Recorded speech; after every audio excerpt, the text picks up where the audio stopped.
Ladies and gentlemen, could I have your attention, please? It's 6 o'clock. We're going to get started here. For the record, History on Tap at the Cantilever in Rainier, March 21, 2025. Welcome everybody to the Cantilever and your museum's History on Tap series.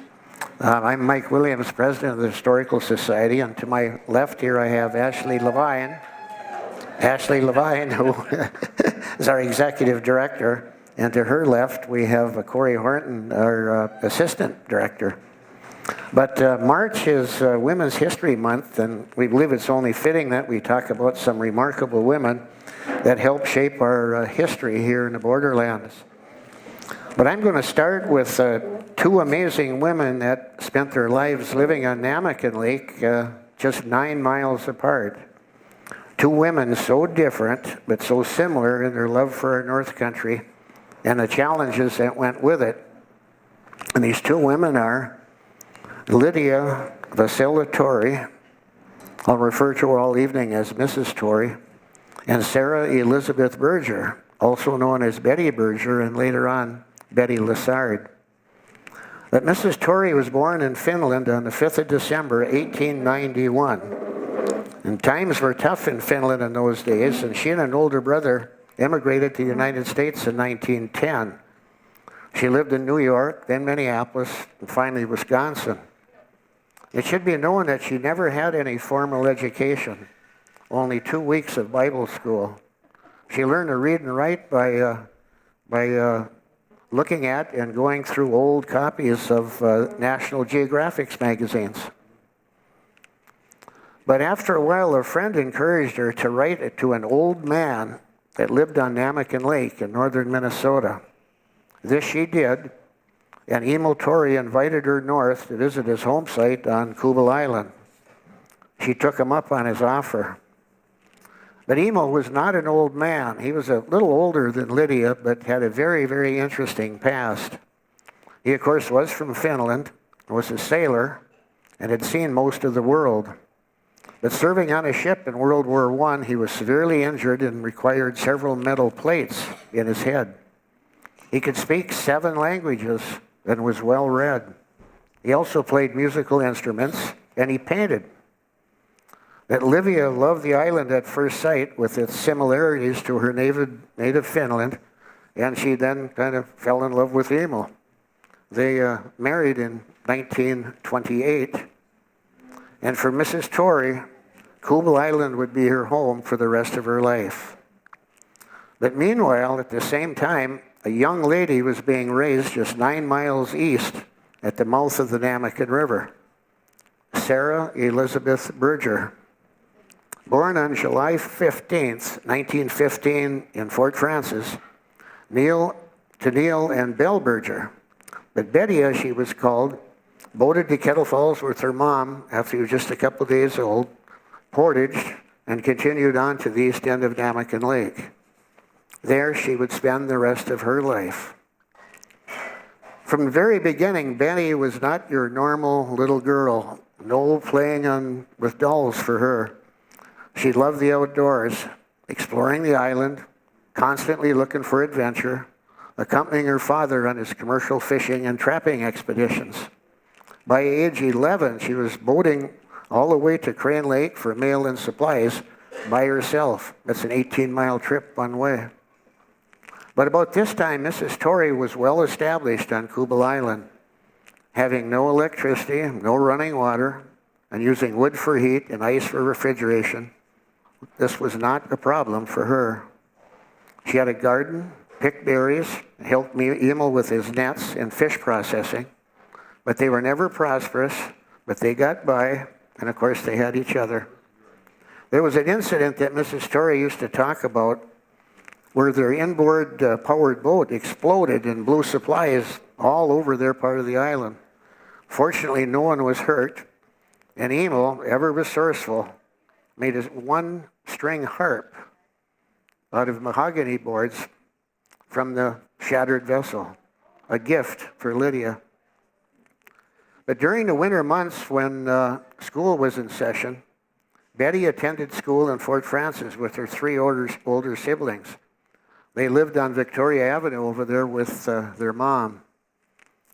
But by 1927, her two brothers and sister were done with school, and the demands of the Berger camp had increased.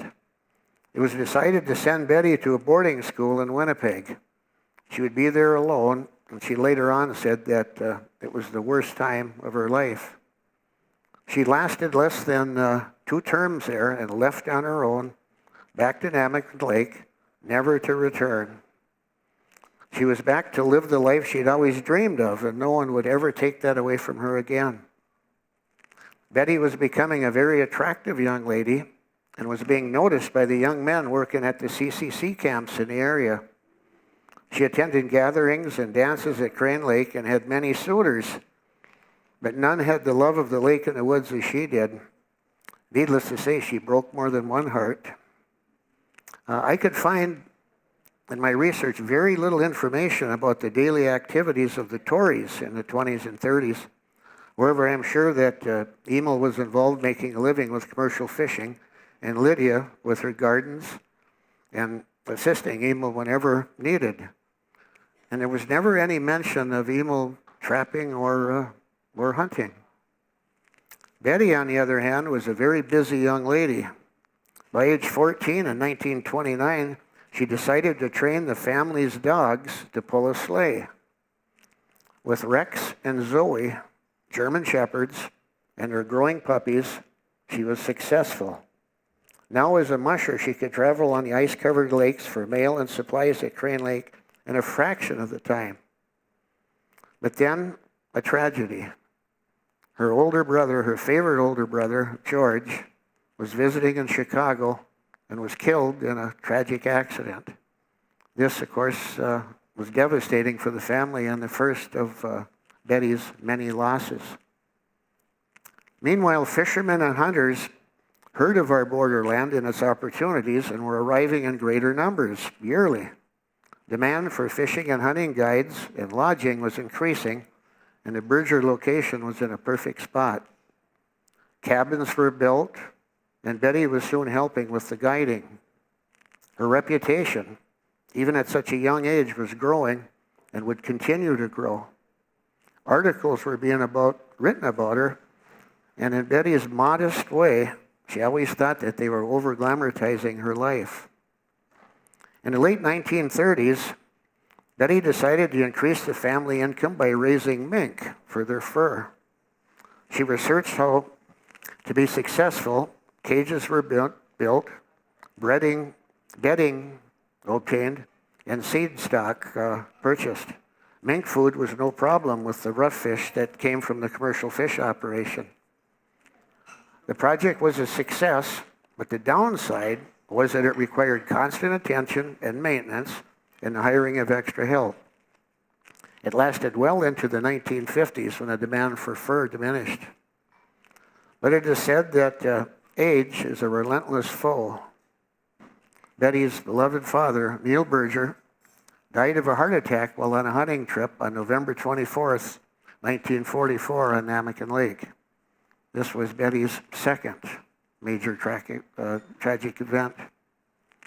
But at this time, Emil Torrie also was having health issues. He was suffering from heart disease, diabetes, arthritis. This required Lydia to take on an increasing role. But it should be noted that as late as 1945, when Betty was 30 years old, she still was receiving wedding proposals. But Betty decided she wanted to learn how to fly. She began taking flying lessons in late 1947, got her private pilot's license. She soon purchased an airplane, a Piper PA-11. It would be equipped with skis in the winter months and pontoons in the summer. Now trips for mail, supplies, business in Fort Frances would take just an incredibly short period of time. And Betty's tourism business continued to grow. She no longer could balance it with her commercial fishing operation, so she transferred her license to her brother Ed and his wife Thora. With help hired for the mink farm and Mom Bill's help at the tourist camp, now Betty could devote her days to guiding. The Guide of Namakan was becoming legendary. On October 4th, 1954, Emil Torrey's life came to a tragic end. He drowned on Lake Kaptogama while delivering a load of fish to Gappis Landing. It would be 6 weeks before his body was recovered. Lydia was now a widow, living by herself on an island in Namakan Lake, over 10 miles from the nearest road. No electricity, no running water, no phone, just wood for heat and cooking, ice for refrigeration, and a couple of dogs and a radio for company. She did not know it at the time, but her solitary lifestyle would make her a legend of the lake. Betty's life changed greatly too, but in an entirely different manner. She fell in love. Leon Buddy Lessard, a World War II vet from Rainier, right here in Rainier, was hired by the Bergers to be a general handyman around the mink farm, the fishery, and the tourist camp. The Berger family and the Lessard family made their livings off the lake and wilderness, and both families for decades knew each other and socialized whenever possible. Needless to say, Betty and Bud hit it off. Of her many suitors, he was the only one that shared her love of the lake and the wild. They were married on the 24th of August, 1955, in Fort Frances. But winters are long here in the North Country, and I can only imagine how long they were for Mrs. Torrey without Emil. She was a strong, resourceful woman, but still, day after day without seeing another individual had to be difficult. The Finn community in Kaptogama and Orr rallied around her, but one must remember that there were no snowmobiles in those days. She had only the odd ski plane and wind sled to check on her and deliver mail. Her only steady company was her dogs and radio. Needless to say, the warmth and open water of the spring could not come too soon for her. Betty, on the other hand, had her dog team, her airplane, a soulmate for a husband. Her trap line and the care of furs would keep her and Buddy busy. Plus, she had her mom and also a brother and sister-in-law, Thora, near the next island. When the word got out to the press that a woman alone was living alone and surviving in the wilderness, interviews and publicity for Mrs. Torrey began. Soon, there was one article headlined, "The Folk Legend of Namakan Lake." As the boating season progressed, she was getting company, lots of company. It didn't hurt that the newly buoyed channel from Ash River to Kettle Falls was just out her front door. But life on the lake can be cruel and unforgiving.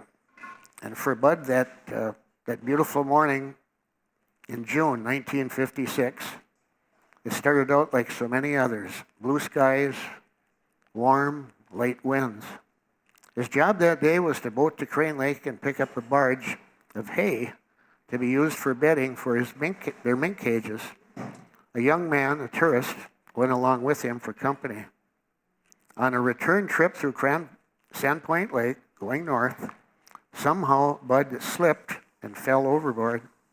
His companion panicked, and rather than attempt to shut the motor off, grabbed him by one leg and would not let go.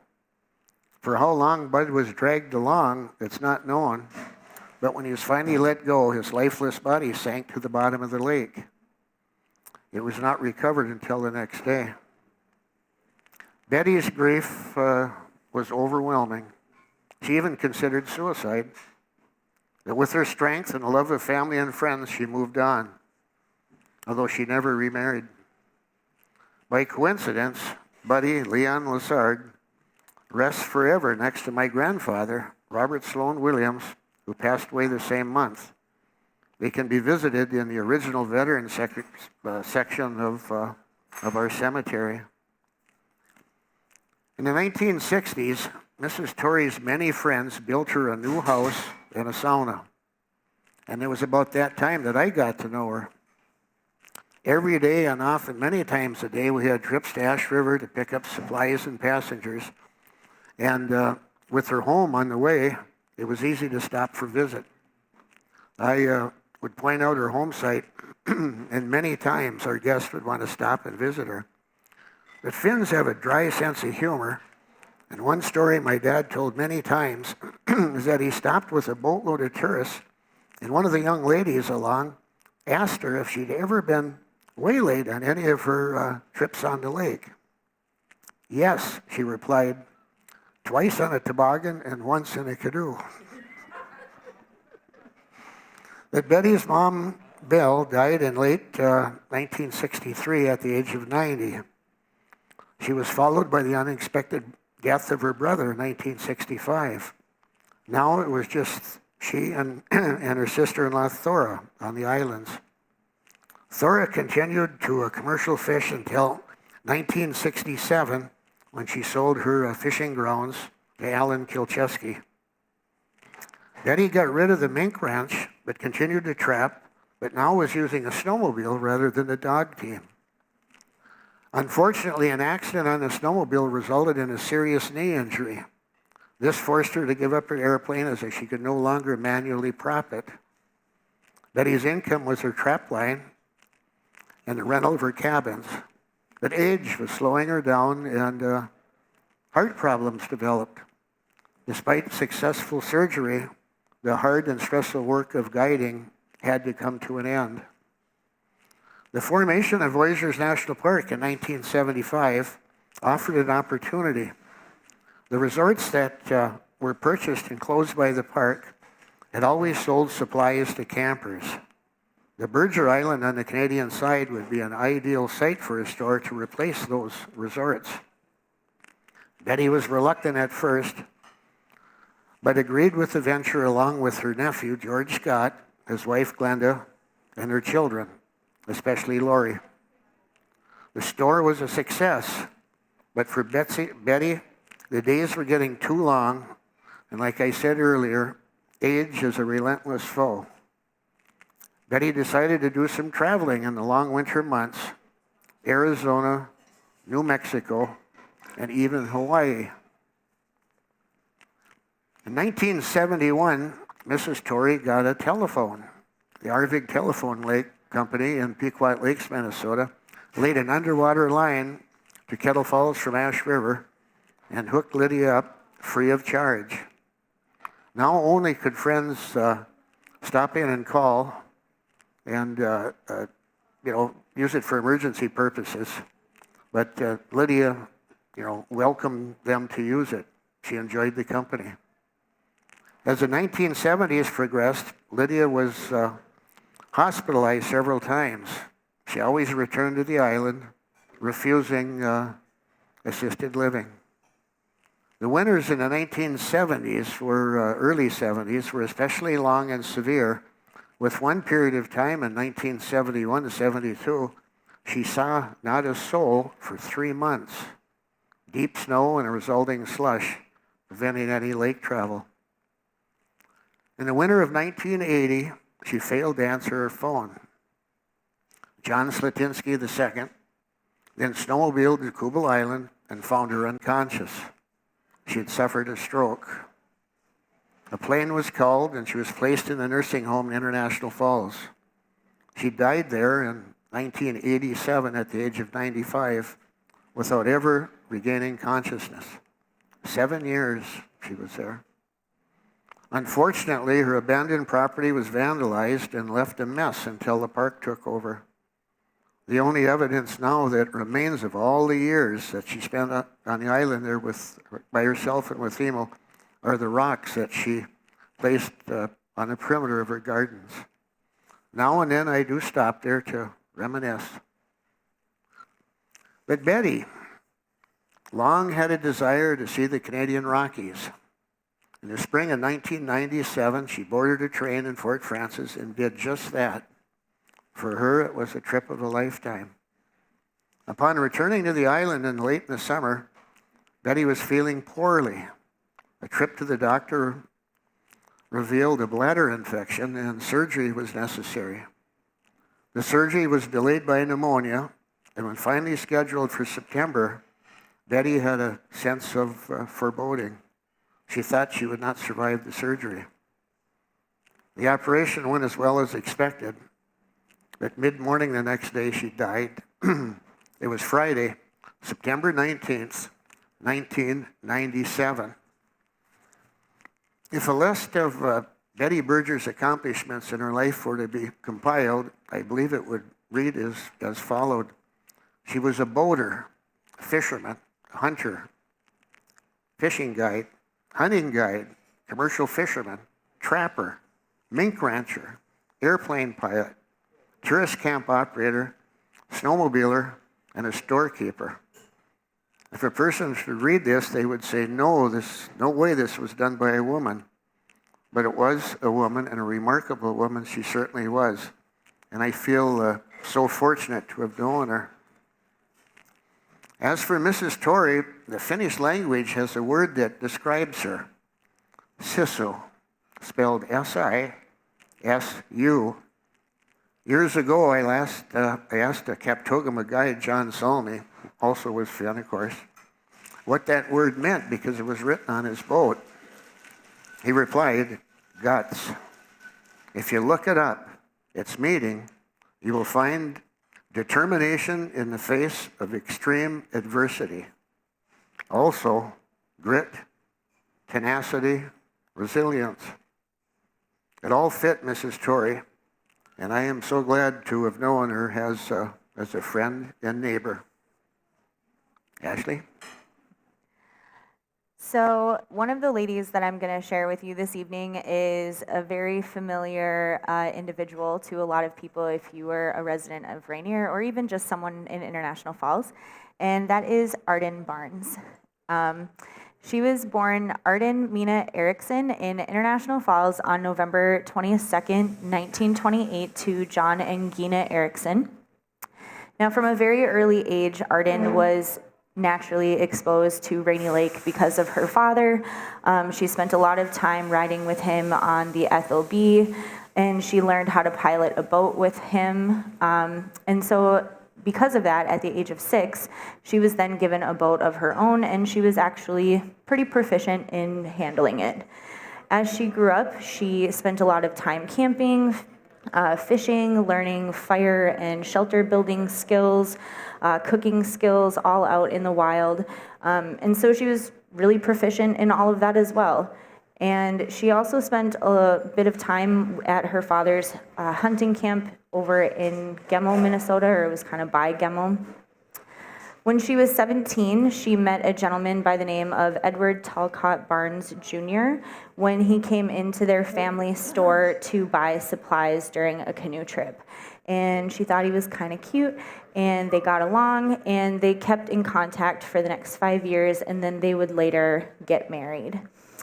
Arden did, of course, attend the Falls High District, so she graduated from Falls High School in May of 1946, and then she went on to school at UMD. She was enrolled in a pre-nursing program, and then during her time there, she was affiliated with Alpha Tau Delta, which is a national honorary nursing sorority, and she was later the president of that during her senior year.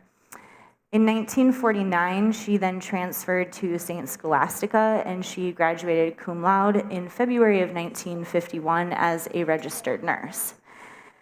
Now, in September of 1951, her and Ed got married, and they were married on Erickson Island, which was in Ash Bay. It's kind of in the north arm of Rainy Lake. And then they made a home in Alexandria Bay on Rainy Lake, and they were there for a while, but then they moved to Alaska, where Ed was teaching at the University of Alaska.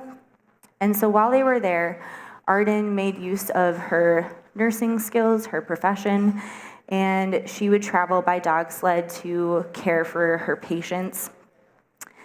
Then they moved back to Rainier in 1958, and they built a home here. And she went back to work for the Falls Memorial Hospital, and Ed taught physics at Falls High. But then in 1962, they decided that they didn't like each other anymore. They didn't get along, and so they got divorced. And a lot of things happen in 1962, so she gets divorced, but then she also takes over the family store. So she had the village store right over there. It's not there anymore. So she took over the village store and operated that, but then she also became very interested in the East Shore of Hudson Bay area where her father had previously done fur trading. So she, starting it in the summer of 1962, for the next 8 summers, she would go there and stay in an Inuit village, and she was purchasing a lot of soapstone carvings and artwork.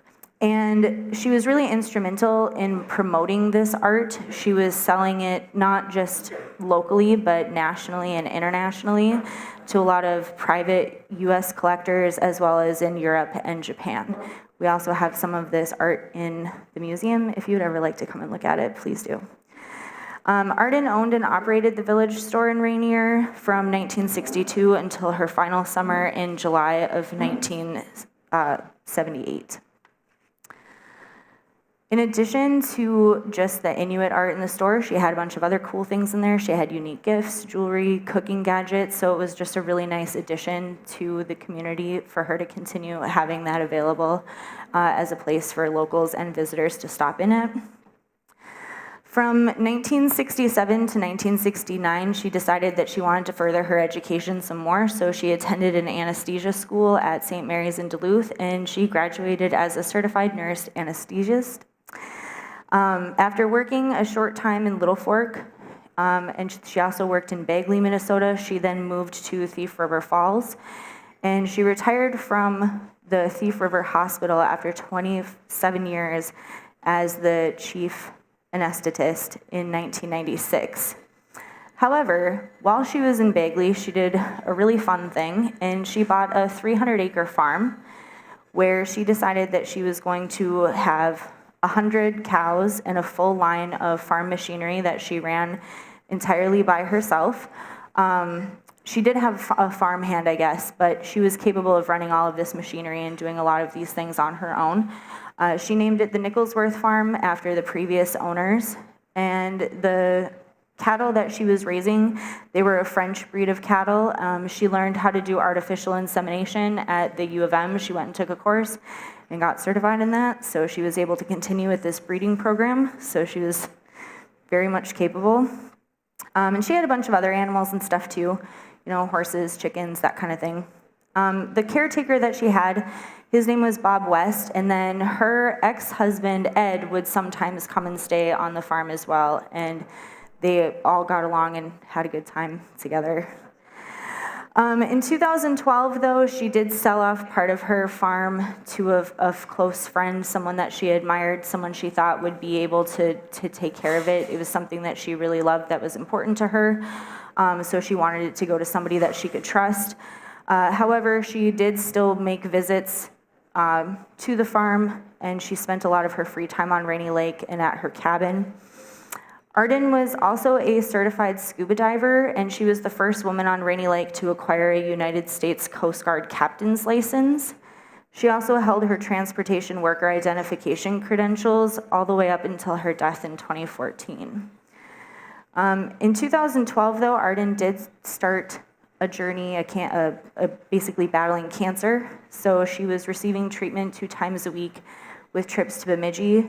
But even though she was sick, she was still visiting her farm at that time until it became impossible, basically. Then she kind of had to quit doing that.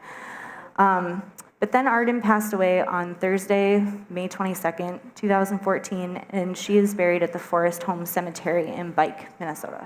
Two crazy smart women that I'm going to talk about today, and they are the children of the crazy smart people who owned the Auto Marine Shop here in Rainier. So I'm going to be talking about Joanne and Connie Finstead.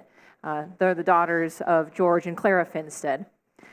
Joanne was born July 22nd, 1933, in the apartment above the Auto Marine Shop. 13 years later, on July 10th, 1946, Connie was born, except she was born in Little Fork. She wasn't born at home. The practice of being born at home was starting to fade out at that time. They were not close in age. They were 13 years apart, and they were not close in personality. Joanne was very outgoing and boisterous, and Connie was very shy and reserved, but they were very close to each other, and their careers were intermingled for the rest of their lives, essentially. They were both very successful as young adults, or teenagers and young adults. Joanne graduated from Falls High in 1951, and in the yearbook next to her senior portrait, she had the quote, "On the ladder of success, she will have a place among the best." And she wrote it herself, so she knew she was going places. She determined that she was going to go do things, and that's exactly what she did. After high school, Joanne attended the University of Minnesota, and she eventually earned her master's in microbiology, and then she began working at the university's Department of Pathology. So she hit the ground running. As soon as she was out of high school, bachelor's, master's, lab work. But while Joanne was in college and then starting her career in pathology and immunology, Connie was still just a kid, 13 years younger. She was back here in Rainier doing kid stuff, going to school. She liked music, and she played piano, cello, and drums at school. She was just a kid, she spent her time doing kid stuff. But unlike other children, she spent her summers working in her sister's immunology lab in the cities. So she was kind of set apart in that way. So she was surrounded by all the lab work and all of the science that her sister was doing pretty much her whole life. So every summer she was down there. She would wash glassware or pipette samples, but she was there and involved in watching everything that was going on. When Connie was a sophomore in high school, she was sitting in biology class, and her teacher was going over human anatomy, and she had said that the thymus gland served no function in the human body. But Connie, just the summer before that, working with her sister, had been at the lab when scientists discovered what the function of the thymus gland was. But like I said, Connie was really shy, so she didn't want to correct her teacher and tell her that she was working off of some recently outdated information.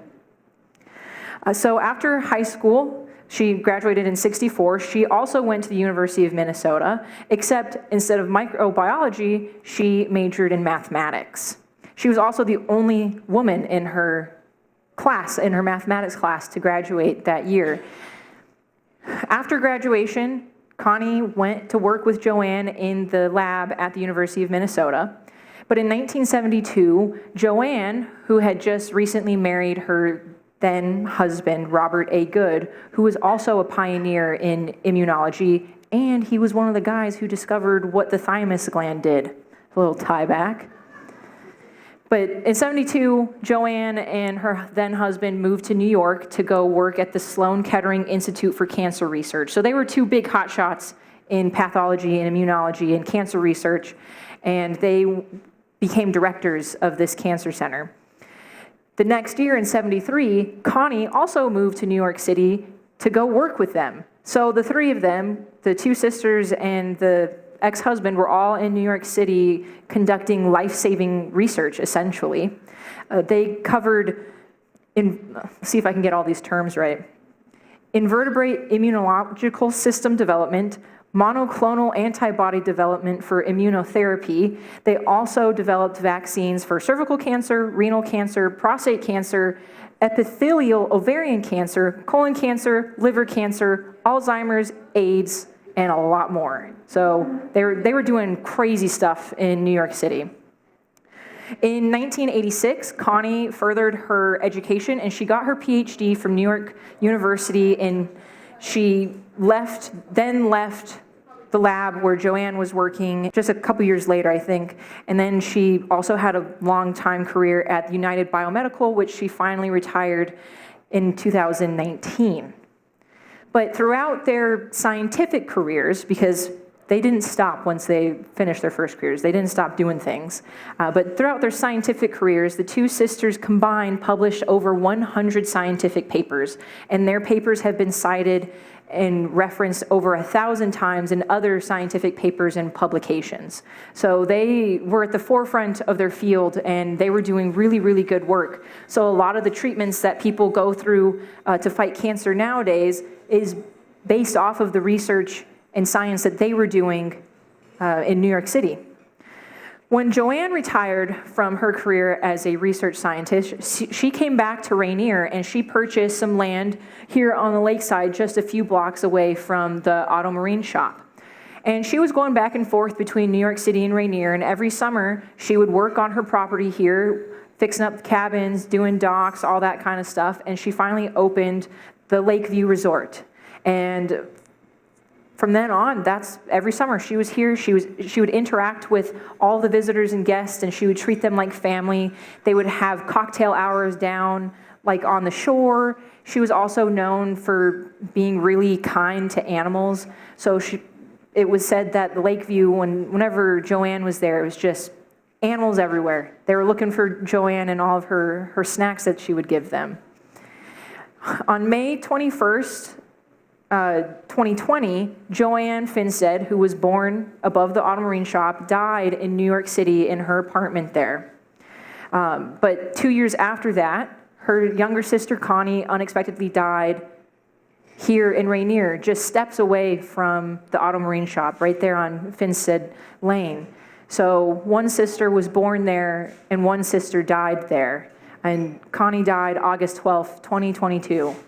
So they lived long lives, and they did more stuff than most people could probably accomplish in 3 lifetimes. And there was 2 of them. That's all I got.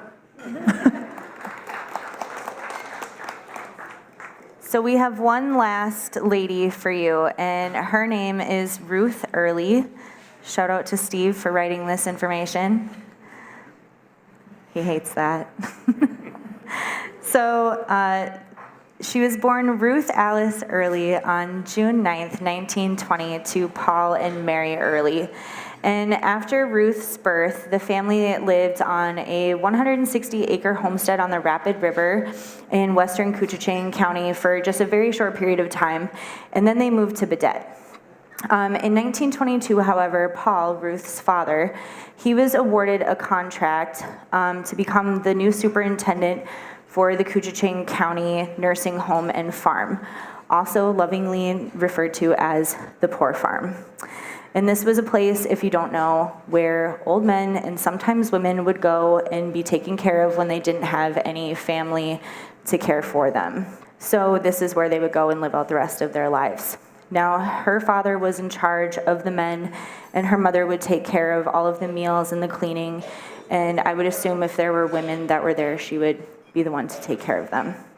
Anyways, Ruth and her siblings, they had chores daily there at the Poor Farm that were pretty much set in stone, particularly the ones where they would have to set the tables and then do all of the washing of the dishes. But then anything else around the farm was just kind of varied. But they lived there for about 10 years. And then in 1932, they got to move to their own farm, which was 100 acres. It was like a little dairy farm, essentially. They built a brand new Sears Roebuck planned home. So pulled out that catalog, they picked out a house and built that thing like Legos. And they had a new red-colored dairy barn. And so Ruth and her siblings would then help their mother deliver milk to International Falls.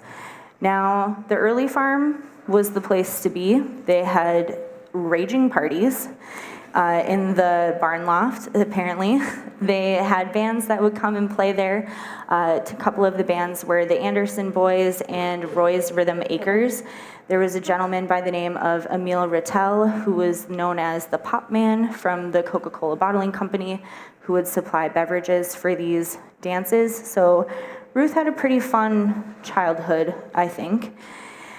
She graduated from Falls High School in May of 1940, and then shortly after that, the Japanese bombed Pearl Harbor, and the U.S. entered World War II. So Ruth and her older sister Isabel, and then later her younger sister Jean, traveled by train to California to work in the defense plants building aircraft. And Ruth's job was, she worked as a mechanic at a Lockheed aircraft plant. Now, Ruth, Jean, and Ruth's friend from the Falls, her name was Lou, they all lived in an apartment, and it was a 1-bedroom. And it was technically a motel room that had been converted into a living space for the war. And sometimes Lou's husband would stay there too, so whenever he was there, naturally they got the bedroom, and then Ruth and her sister would have to sleep on like a pull-out sofa or whatever. Now, eventually, a friend of Lou's moved in with them, and so now you have 4 women in a 1-bedroom little motel room living together, and they decided that they were going to have a money pot to share for groceries. And this is the craziest thing. This friend decided that she was going to buy a dress with that money. So she emptied the grocery money, took it all from their friends, and went and bought a dress during the war. Now, Ruth didn't like this. Now, if I were Ruth, I'd have had a bigger problem. We would have had words. But Ruth is a bigger person than me, and Ruth just simply decided that she was going to quit her job and move to a completely different city and no longer live with those friends. So Ruth and Jean moved to San Bernardino to work at an air supply depot where they were stock chasers. So basically, Ruth would procure supplies for the aircraft carburetor projects. And life was a lot different there compared to northern Minnesota. They weren't used to things like racism or racial segregation. Where they were working, there were a few white women who wanted them to build segregated bathrooms. And Ruth and Jean basically said that they would quit if these segregated bathrooms were built. Now, we don't know if the segregated bathrooms were built because they continued to work there, but it's kind of a testament of their character and how they felt about things, that racism sucks. Ruth and Jean then decided that they were going to join the Waves. And so Ruth was assigned to Lakehurst Naval Airfield in New Jersey. And despite the lack of cell phones and the fact that calling long distance was really expensive, they were able to still communicate with her younger brother, Robert, who was a chief petty officer. He was stationed in DC, and her sisters, Isabel and Jean, and her friend, Anita Croucher, were able to kind of rendezvous at a local bar near there, and they liked to go dancing and stuff like that. So there was one incident where they went to this bar. It had a dance floor with lots of sailors and not a lot of women. So that means there were a lot of fights. So Jean's dancing partner ended up reacting to another sailor's comment, and they got into a fist fight, and Jean tried to stop the fight and get involved in it. And Ruth was like, no fisticuffs for you. So she had to drag her out of this bar brawl. Ruth was honorably discharged from the U.S. Navy as an aviation machinist's mate first class on July 20th, 1950, but she didn't end up actually leaving the Navy. She was discharged for the purpose of being re-enlisted again for another 6-year period. So now she went into this is very long, she went into the Fleet Airborne Electronics Training Unit, which was in Norfolk, Virginia, as a member of the Electronic Maintenance Division. Excuse me. So in 1954, Ruth reported for duty at this naval air station in Hutchinson, Kansas, as an aviation's electronics technician first class with the U.S. Waves. And she loved being in the Navy. She loved doing these jobs. But however, in the 1950s, sexism comes back to the military, and they basically tell her that she can either join the steno pool, be a secretary, because they didn't believe that women could do the jobs that she had literally just been doing for over a decade. So she could join the steno pool or she could quit. So she was mad. She quit. She left the Waves after 11 years, and she was discharged for a second time on July 20th, 1956. However, she used her GI benefits, and she attended the College of St. Catherine, and she graduated with a Bachelor of Science on June 5th, 1960, with a degree in medical technology. She interned at St. Mary's Hospital, and then for the rest of her career, she worked in veterans hospitals throughout the United States. She also worked for the government hospital for Eskimos and Indians in Mount Edgecombe, Alaska. And she also worked for the Peace Corps in Queen Elizabeth Hospital in Bridgetown, Barbados, West Indies. So she did a lot of really amazing things for veterans after she was discharged from the Navy. She retired from the Veterans Administration Hospital in Tampa, Florida, and then she passed away in October of 1982 and is buried in the family plot at St. Thomas Cemetery in International Falls. And that's it. Well, in closing, everybody, I'd like to thank the Cantilever for hosting this event. This is the third one this year. But also Jeff McHarg for the sound system. Without the sound system, we wouldn't be able to do this. I'd like to thank Darcy Sullivan, who's up here doing the filming. But most of all, I'd like to thank all of you for attending. I should add that this presentation and other History on Tap presentations that we've done in the past can be viewed at KCTV and or at our Historical Society website. We'll be available to answer questions, but Ashley has just a brief statement to make. Yes, so we do have a couple of short announcements. So first of all, if anyone is interested in museum memberships, we encourage you to join. You can join online, or we have membership forms in the museum. You can always stop in. The second thing is that we are going to have a vacancy on our board of directors after April 2nd. We are going to have applications that will be available. You will be able to find the applications on our website, which is koochichingmuseums.org. Otherwise, you can stop in for an application, or if you're interested, just let us know and we can get one to you. But if anyone is interested in being more involved with the Historical Society, being on our board of directors is a great way to do that. Well, thank you, everybody. Thank We're you. done. Appreciate it.